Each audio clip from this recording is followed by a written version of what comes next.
안녕하십니까 성도 여러분. 여러분께서 기회가 있어 영국을 방문하신다면 런던에 반드시 방문해야 할 박물관이 있습니다. 영어로는 브리티시 뮤지엄, 그냥 영국 박물관이지만 한국인들은 그 앞에 큰 대자를 붙여주는데 대영 제국 박물관이라 그렇게 이야기합니다. 대영 박물관, 큰 대자를 붙일 만큼 아주 커다랗고 볼만한 것들이 많이 있습니다. 제가 성경을 연구하면서 성경과 관련된 많은 것들을 봤는데 거기 가보면은 로제타석도 그곳에 나폴레옹이 가져온 로제타석도 거기서 발견할 수 있고요. 수많은 성경 관련 유물들을 발견할 수 있는데 그 가운데 우리들의 눈길을 끄는 것 하나는 오늘 우리들이 함께 공부하게 되는 아수르의 임금 산헤립과 관련된 그 부조들. 이 부조는 벽에 그린 그림이 아니라 그림같이 이 벽에 그 조각이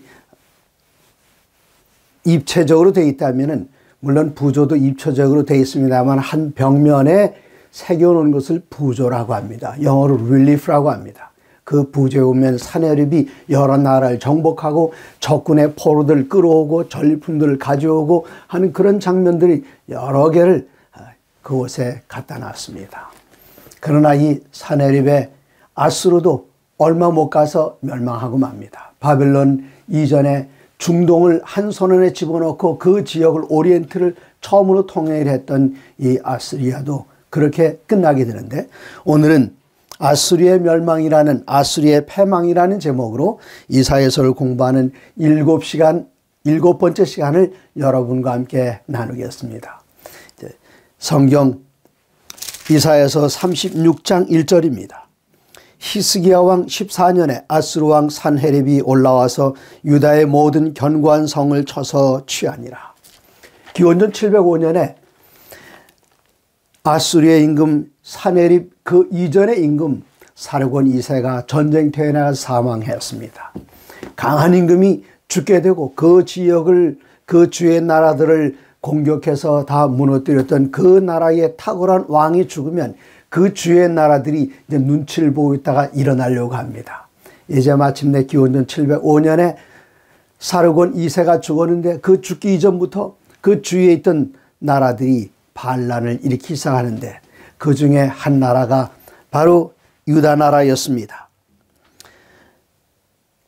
성경 기록에 보면은 열왕기하 18장 7절에 관련된 기록이 있습니다. 열왕기하 18장 7절에 여호와께서 그와 함께 하심에 그는 히스기야 임금입니다.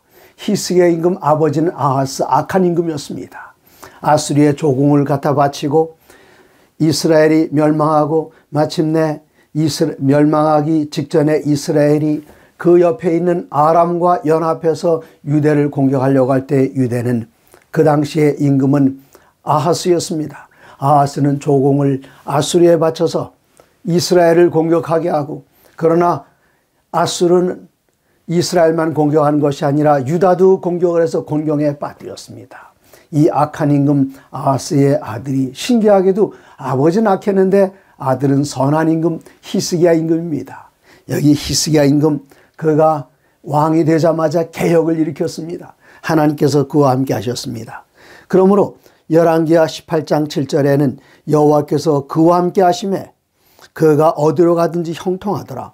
저가 아수르 왕을 배반하고 섬기지 아니하였고 이제는 사르곤 2세가 넘어가고 그 다음에 그의 아들 산헤립이 올라왔습니다. 산헤립이 가만히 있지 않았어요.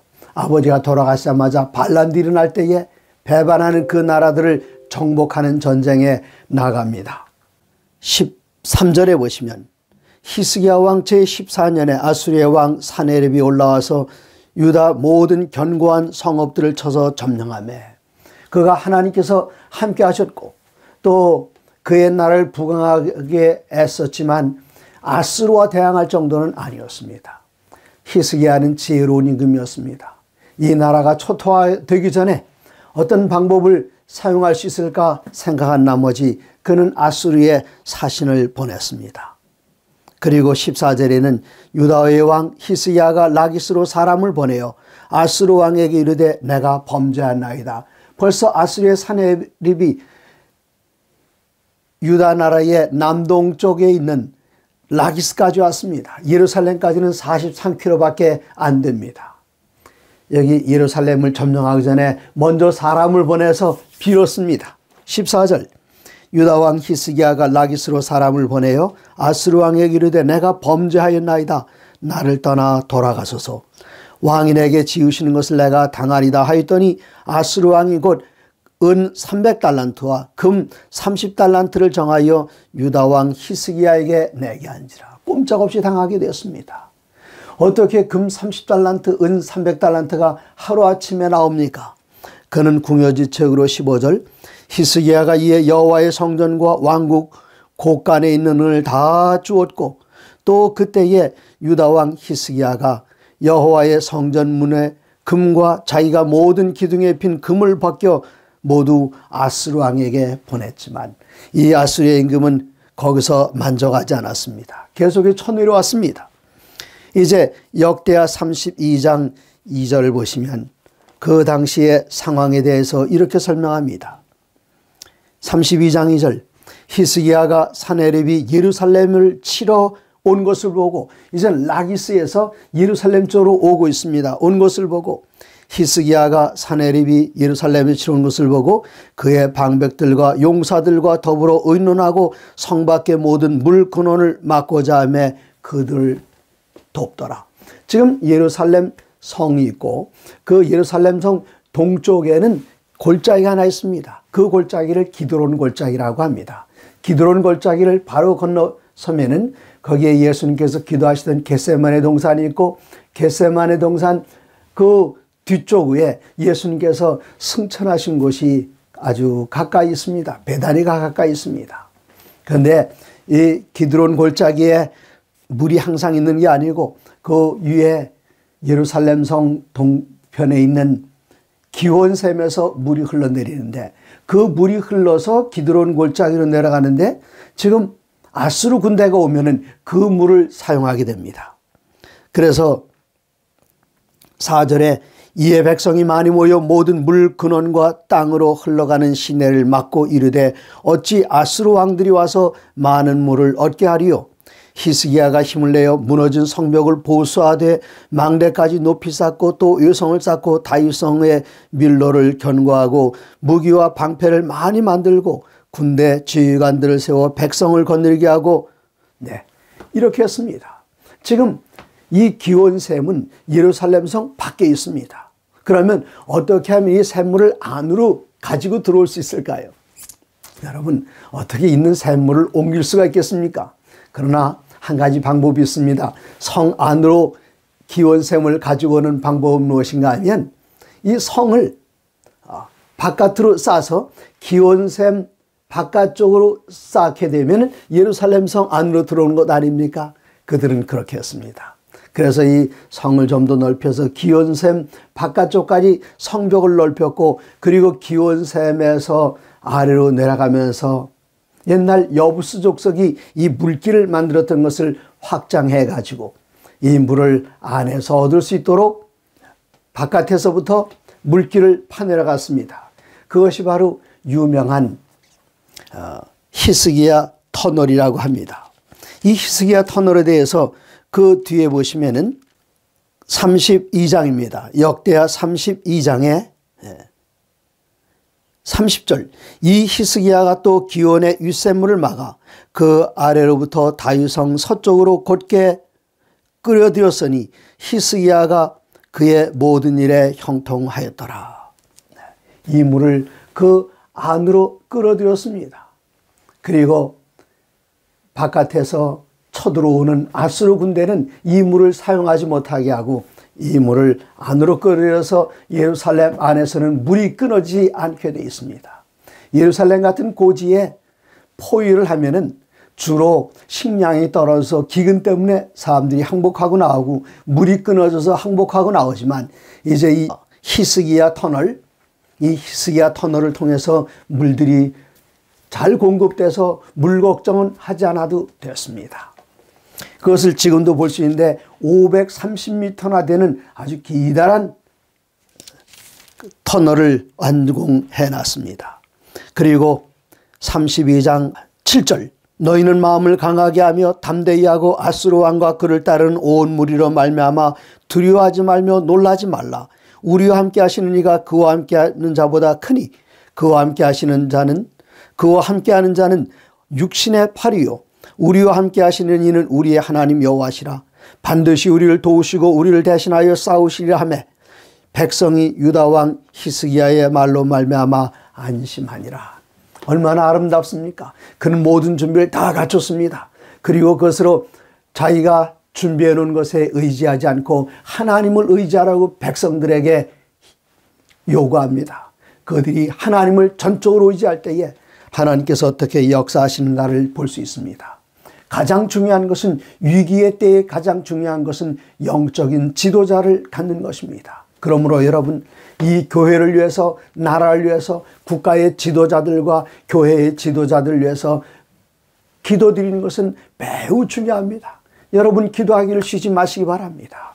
제가 지난번에 한번 말씀드렸습니다만은 이걸 제가 자랑이라고 하는 것은 아닙니다만은 저는 일주일에 하루를 특별히 구별하여 하나님 앞에 기도드립니다. 하나님 우리의 지도자들을 붙들어 주시옵소서.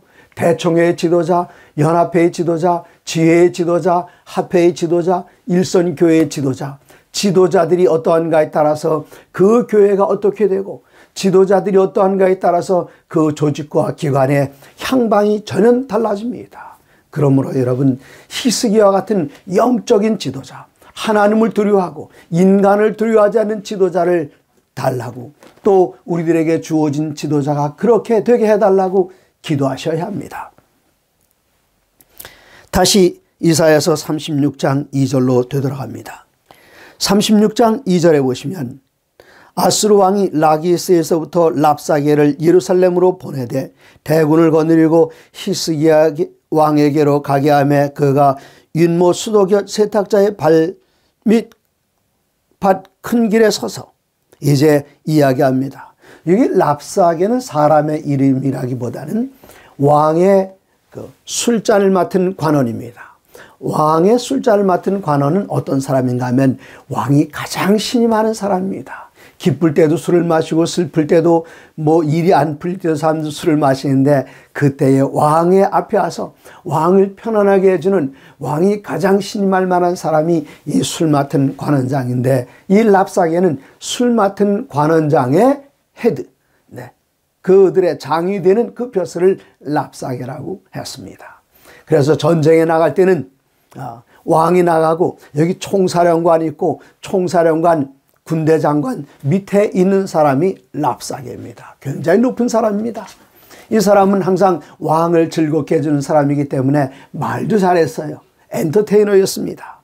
그가 36장 4절 이제 히스기야에게 말하라. 그는 건너편에 서서 예루살렘 성을 향하여 외칩니다. 그리고 이야기하기를 대왕 아수르 왕이 같이 말씀하시기를 내가 믿는 바 그 믿는 것이 무엇이냐? 예루살렘 성 안의 사람들에게 도대체 너희들이 믿는 것이 무엇이냐? 그러면서 6절에 보라 너희가 애굽 사람을 애굽 군대를 의지하느냐? 애굽은 썩은 갈대밖에 되지 않는다. 그러면서 아수르를 배반하는 것에 대해서 신란하고 있습니다. 그 다음에 7절에서는 혹시 내가 내게 말하기를 우리는 우리 하나님 여호와를 신뢰하노라 하리라마는 그의 산당과 제단을 히스기야가 제하여 버리고 유다와 예루살렘에 명령하기를 너희는 이 제단 앞에서만 예배하라 하던 그 신이 아니냐? 이건 맞습니다. 히스기야가 종교개혁을 하면서 여러 곳에 하나님을 섬기는 산당들이 있었지만 그 산당들이 변하여 우상을 섬기는 산당이 되는 것을 염려해서 그 모든 산당들 다 부서뜨리고 오직 예루살렘에 있는 성전에서만 경배하도록 명령을 내렸기 때문에 지금 사내립이 그 히스기야가 어떤 짓 했느냐? 여호와의 산당을 다 부숴버리지 않았느냐? 그렇게 이야기를 합니다. 그리고는 말하기를 너희들에게 우리가 말 2,000피를 주어도 이 말 2,000피를 탈 만한 군인들이 너희들에게 있기는 하냐? 이거 얼마나 과다한 조롱입니까? 그리고 이야기합니다. 10절에 내가 이제 올라와서 이 땅을 멸하는 것이 여호와의 뜻이 없음이겠느냐? 여호와께서 내게 이르시기를 올라가 그 땅을 쳐서 멸하라 하셨느니라. 한때는 그랬습니다.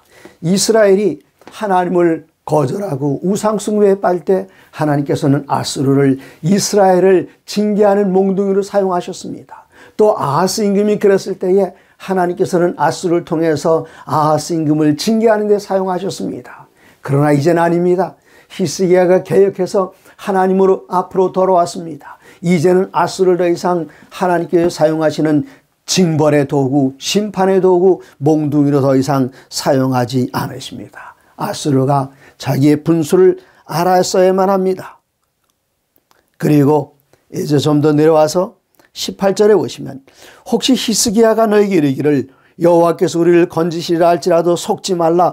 열국의 신들 중에 자기 땅을 아수르 왕의 손에서 건진 자가 있느냐?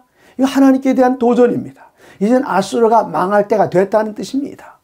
한때는 하나님께서 아수르를 심판의 도구로 사용하셨지만 하나님에 대항하는 누가 아수르의 임금에게서 건져낼 신이 어디 있겠느냐 할 그때에 그 나라는 이미 망조가 들어간 것입니다. 이렇게 할 때에 히스기야는 그 이야기를 듣고 자기 옷을 찢었습니다. 그는 옷만 찢은 것이 아니라 마음을 찢었습니다. 37장 1절 히스기야 왕이 듣고 자기 옷을 찢고 굵은 베옷을 입고 여호와의 전에 들어갔습니다. 그리고 그 앞에 있는 제사장들에게 이사야 선자에게 가서 이 사실을 전하라 이야기했습니다. 이때 이사야 선자는 하나님으로부터 이야기를 다 들었습니다.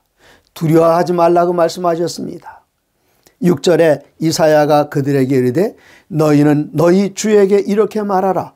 여호와께서 이같이 말씀하시되 너희가 들은 바 아수르 왕의 종들이 나를 능욕한 말로 말미암아 두려워하지 말라. 보라, 내가 영을 그의 속에 두리니 그가 소문을 듣고 그의 고국으로 돌아갈 것이며 또 내가 그들을 그의 고국에서 칼에 죽게 하리라 하셨느니라. 이 기별을 가지고 이사야 선자가 하나님께로부터 받은 기별을 제사장들에게 전했을 때 이 기별을 가지고 히스기야에게 제사장들은 달려갔습니다. 그런데 바로 그때 8절 아수르 왕이 라기스를 떠났다 함을 듣고 랍사게가 돌아가다가 그 왕을 만나니 림나를 치고 있더라. 지금 라기스는 예루살렘에서 43km 남동쪽으로 있는데 그곳에 있을 때에 이미 우리가 읽은 대로 열왕기상의 18장에서 보니까 라기스에 있는 사네립 임금에게 성전에 있는 모든 금 조각을 다 떼다가 성전 기둥을 입혔던 금까지 다 긁어다가 금 30달란트와 은 300달란트를 보냈지만 이 사네립은 교만했습니다. 받은 것 깨끗하게 잊어버리고 또 이제 예루살렘을 향하여 공격하러 갑니다. 그의 욕심이 거기서 끝냈더라면 그는 생명을 부지할 수 있었겠지만 그의 욕심이 잉태한 즉 죄가 되었고 죄가 자라나서 마침내 죽게 되고 맙니다. 그런데 여기 랍사게는 그래도 아직 상황 파악을 하지 못하고 히스기야에게 사자들을 보냈습니다. 그리고 말합니다. 10절에 유다의 히스기야 왕이 이같이 이르기를 너는 내가 신뢰하는 하나님이 예루살렘이 아수르 왕의 손에 넘어가지 아니라 하는 말에 속지 말라. 아수르 왕들이 모든 나라에 어떤 일을 행하였으며 그것을 어떻게 멸절시켰는지 내가 들었으리니 내가 구원을 받겠느냐. 나의 조상들이 멸하신 열방 고산 하란 레셉 들라살 에덴 자손을 그 나라들의 신들이 건졌느냐. 누가 사네립의 손으로부터 그를 건져낼 수 있겠느냐. 그럴 수는 없다. 하나님을 여호와를 믿는다고 그러고 있느냐. 여호와인들 사네립의 손에서 너희를 건져낼 수 있겠느냐. 하나님에 대한 도전입니다. 이것은 죄가 여기까지 찬 것입니다. 끝났습니다. 하나님께서 그를 사용하실 때에 겸손하게 하나님 손 안에 붙들려 있으면 아수르는 여전히 큰 나라였을 것입니다. 그러나 하나님께서 그를 크게 할 때에 교만해졌고 교만할 때에 아수르의 운명은 거기까지였습니다. 14절 히스기야가 그 사자들의 손에서 그를 바라보고 여호와의 전에 올라가 그 글을 여호와 앞에 펴놓고 하나님 앞에 기도합니다. 이때에 하나님께서는 그의 기도를 듣고 계십니다. 16절 그룹 사이에 계신 이스라엘 하나님 만군의 여호와여 주는 천하만국의 유일하신 하나님이시라. 주께서 천지를 만드셨나이다. 그런데 지금 천지를 만들지 않은 다른 신을 믿고 있는 사내립이 쳐들어와서 하나님을 모욕하고 있습니다. 능욕하고 있습니다. 하나님이시여 이러한 모든 회방을 들으시옵소서. 그들이 아스루 왕, 이방의 신들이 아스루 왕을 통해서 많은 열국들을 무너뜨린 것 사실입니다. 그 열국들을 지배하고 있던 신들을 멸망시킨 것 사실입니다. 그러나 그 신들이 참된 신이겠습니까? 온 우주 천하에 참된 신 창조주 한 분은 당신밖에 없습니다. 일어나서 우리를 도와주시옵소서. 20절 우리 하나님 여호와여 이제 우리를 그의 손에서 구원하사 천하만국이 주만이 여호와이신 줄을 알게 하옵소서. 이때 하나님께서는 응답하십니다. 21절에 아모스의 아들 이사야가 사람을 보내어 히스기야에게 이르되 이스라엘 하나님 여호와께서 말씀하시되 내가 아수르의 사내립 왕의 일로 내게 기도하였도다 하시고, 하나님께서 내가 기도하는 걸 내가 들었다 하시는 말씀입니다. 응답의 말씀입니다. 얼마나 아름다운 이야기, 얼마나 좋은 기회입니까? 이제 모든 준비는 다 끝났습니다. 준비가 끝났다는 것은 무엇입니까? 이제 사내립의 군대가 올라올 때에 그 전에 성벽도 쌓았고 기온샘의 샘물이 바깥으로 나가지도 못하게 다 막아놨고 이제는 이 히스기야 터널을 완공되었고 모든 준비 다 끝났어요. 그럴지라도 사내립의 대군은 무시무시한 대군은 그에게 두려움의 존재였습니다. 바깥에는 18만 5천 명의 사내립의 군대가 진치고 있습니다. 어떻게 하면 좋습니까? 이제 의지할 곳은 하나밖에 없습니다. 하나님께 의지하는 것이었습니다. 그런데 하나님께서는 내가 히스기야가 기도하는 걸 들었다 그렇게 말씀하십니다. 이것보다 더 좋은 소식이 어디 있습니까? 하나님께서 말씀하시기를 내 기도를 내가 들었다 이렇게 말씀하시는 것, 이제 하나님께서는 말씀하십니다. 33절입니다. 그러므로 여호와께서 아스루 왕에 대하여 이같이 이르시되 그가 이 성에 이르지 못하며 화살 하나도 이리로 쏘지 못하며 방패를 가지고 성에 가까이 오지도 못하며 흉복을 쌓고 치지도 못할 것이요. 지금 저 아래 라기스에서 올라오다가 예루살렘까지 도착도 못했습니다. 저 바깥에 있는데 너희들이 화살 하나도 예루살렘 성으로 날리지 못하게 될 것이다. 그렇게 말씀하십니다.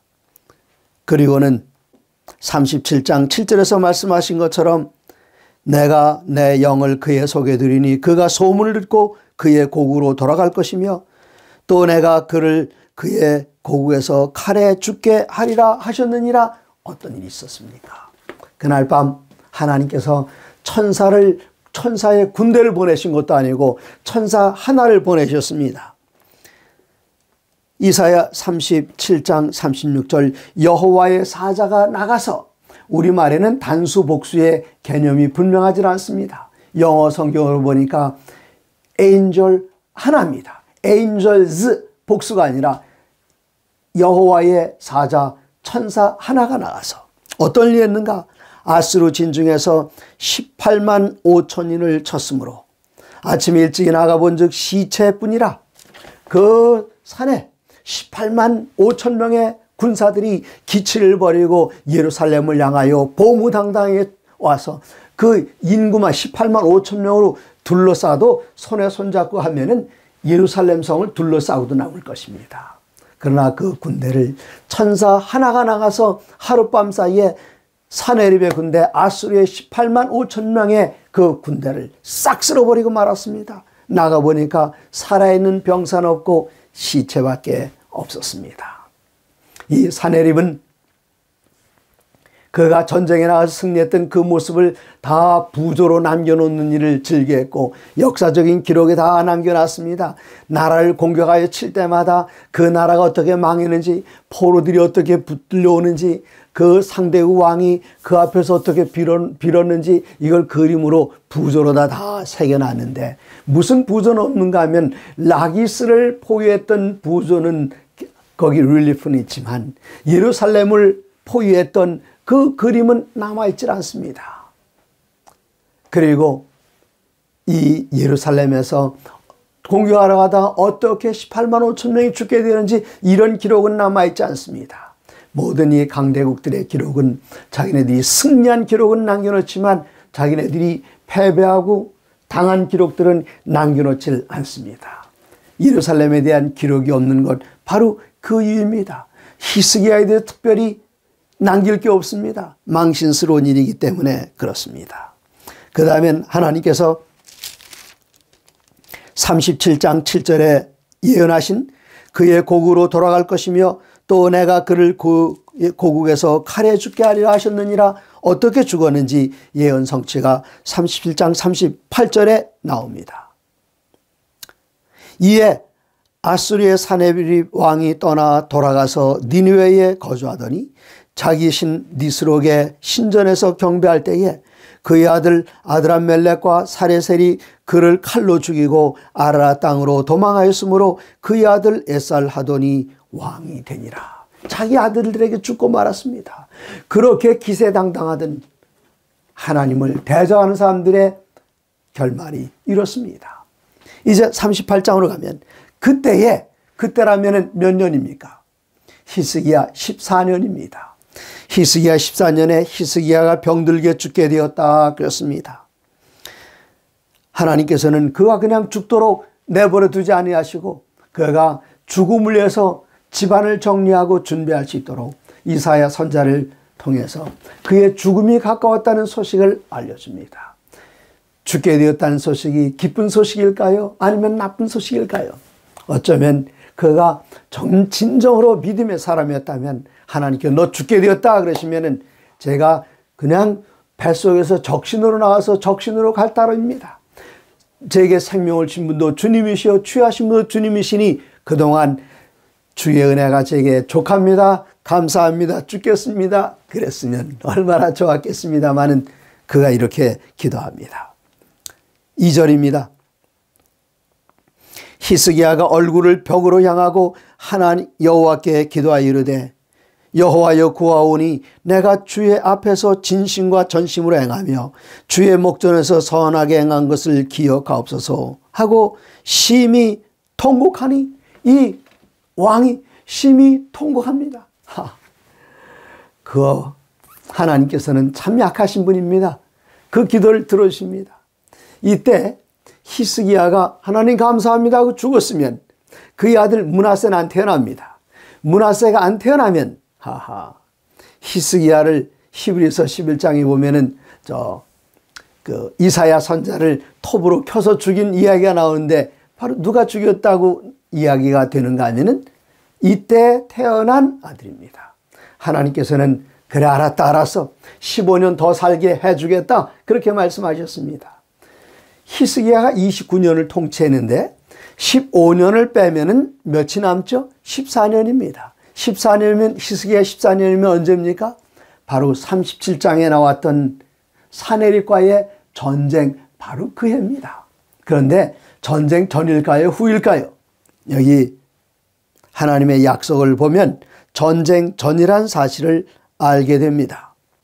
근데 하나님께서는 히스기야 임금에게 더 살려주겠다는 그 약속을 징조로 보여주셨어요. 그의 아버지 악한 왕 아하스야는 하나님께 징조를 보여주겠다 할 때에 징조를 거절했습니다. 그런데 하나님께서는 히스기야 임금에게 내가 너에게 15년 동안을 더 살게 해주는 그 징조로 아하스의 내 아버지가 만든 아하스의 일령표 헤시게를 10도를 뒤로 물러가겠다 그렇게 하셨습니다. 그리고 마침내 지후가 돌다가 거꾸로 10도면은 40분 정도 됩니까? 360도인데 거기서 360도에 10도면은 36분의 1 하루 24시간에 36분의 1은 40분 45분 아마 40분이 맞을 겁니다. 그동안 이 지구가 거꾸로 돌아가는 것입니다. 이걸 누가 봤는가 하면은 그 이웃 나라에 있는 바벨론의 임금 무로닥 발라단이 갑자기 해가 뒤로 물러가는 것을 보고 깜짝 놀랐습니다. 일관들에게 물어봤습니다. 이게 도대체 무슨 징조냐? 소문이 들려오기를 저 예루살렘에 있는 임금 히스기야가 죽게 되었는데 그가 하나님께 기도할 때에 그가 죽게 된 병에서 낫게 되었고 이 지구가 거꾸로 돌게 됐다는 그 정보가 보고됐을 때에 이 무로닥 발라단이 그가 지금까지 억울하고 정말 마음 가운데 분한 게 있는데 그게 뭔 줄 아십니까? 우리는 바벨론 하면 엄청난 나라인 줄 알았는데 그때만 해도 아수르에게 눌려서 아수르의 공격 맨날 받습니다. 아수르에게 조공을 바쳐야 됩니다. 그런데 소문을 들어보니까 히스기야가 기도할 때에 아수르의 군대 18만 5천 명이 한꺼번에 죽었다. 어디 그뿐입니까? 지구가 거꾸로 돌았다. 이때 무로닥 발라단은 히스기야 임금하고 좀 가깝게 지내야겠다. 그런 생각에 히스기야 임금에게 선물을, 좋은 말로 말하면 선물이고 불편한 말로 말하면 조공을 바치면서 사신을 보냈습니다. 이때 히스기야 선자는, 히스기야 왕은 어떻게 해야 될까요? 히스기야 임금은 이 모든 공을 하나님께 돌려드리면서 하나님께 감사와 영광을 돌려야 되는데 이 39장에 보니까 그는 2절 히스기야가 사자들로 말미암아 기뻐하여 와우, 나 때문에 저 먼 나라의 임금이 사자들 보내고 공문을 보내왔어. 그렇게 생각했던 것입니다.